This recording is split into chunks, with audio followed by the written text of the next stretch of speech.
Well, turning to Belfast, I'd like to welcome author and Middle East expert Mr. Saeb Shaath. Thank you so much for being with us. The leader of Iran's Islamic Revolution has basically said that global arrogance and Zionism, these are the real enemies of Islam. Your take, Mr. Shaath?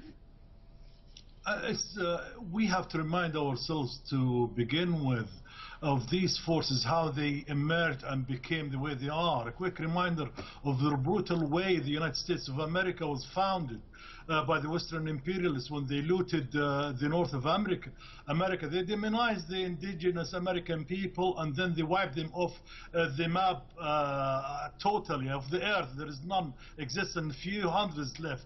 And the same thing, then they enslaved the black African tribes and transferred them to the United States of America. So they have a free land and a free slaves for free labor. And they accumulated their wealth and built their empire.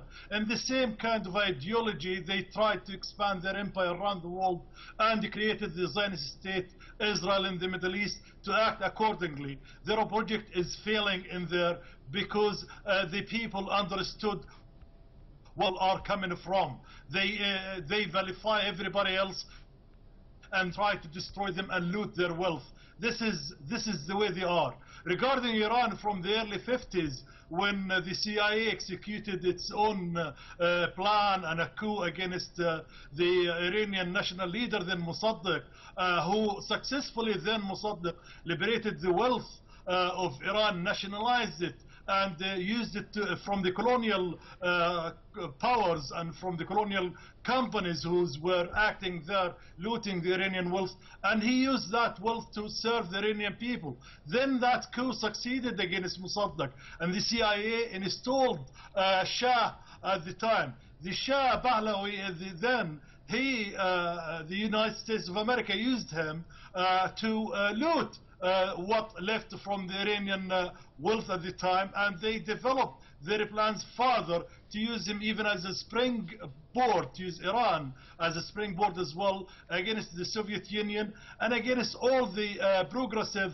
Arabic or pan-Arabic movement at the time, which was actively against imperialists, against colonial powers. And we shouldn't forget that Israel at the time was living of the supplies of oil, which is the Shah was supplying to Israel, and Israel used that to run its own military infrastructure against the Arab world, to loot their lands and to establish and strengthen itself in Palestine. The Shah at the time worked as the bully for the United States of America, as their own policeman there, against any movement trying to undermine the interest of the United States of America in the area. And to their dismay, when the Iranian people started their revolution and noble that Shah and managed to be sovereign on their own, well, till today, the United States of America, they believe the Islamic Revolution was a coup against their own interest, against their own entity which they controlled, which was run by the Shah. So, Mr. Shaath, I'm so sorry. I appreciate you being with us. So sorry, but we're out of